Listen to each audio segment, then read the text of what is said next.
habe eine Weile gebraucht, bis ich verstanden habe, wenn ich also bei DVDs und Aufzeichnungen zugeschaut habe, wie er singt, dass er sehr oft seine übertrieben scheinenden emotionalen Ausbrüche sowas mit einem Schmunzeln vorgetragen hat, also mit einer Portion Ironie. Und das ist auch das, was mir in der Text gefällt.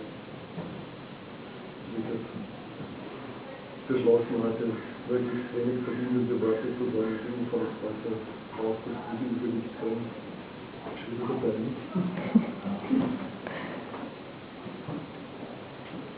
Die Winter Lady ist bei mir eine Reisende.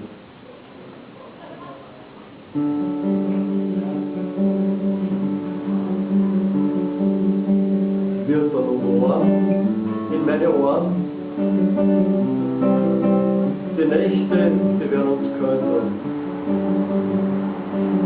Keine Ewigkeit bleibt unser Zeit. Viel zu gar wird älter. Die wünschten dann, es geht vertrauen. Wenigstens mit den Augen. Ob du der Haar für mich noch hampelst, das brauche ich mich gar nicht fragen.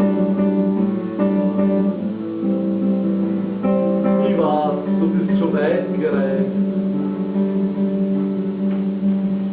Ich weiß, du bist schon weit gereift. Durch Abgründe und Höhen. Von Männerleben hast du erforscht.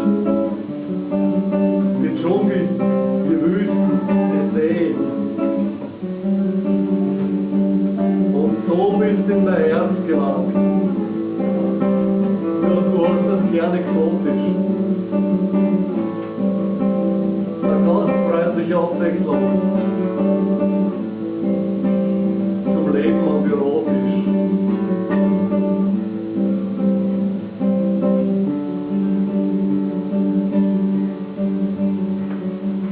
Ein Seemannslied, was ich nicht mag,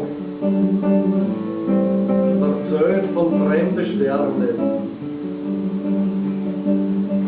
Die rufen seit der ersten Brunst, der Söhn in irgendeiner Ferne. Der wird gehalten und womit? Dein Kunst ist entbehrlich.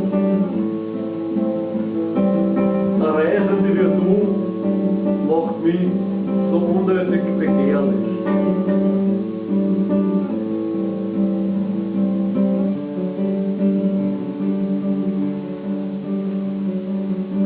Ich weiß, wenn ich jetzt nicht heute mache,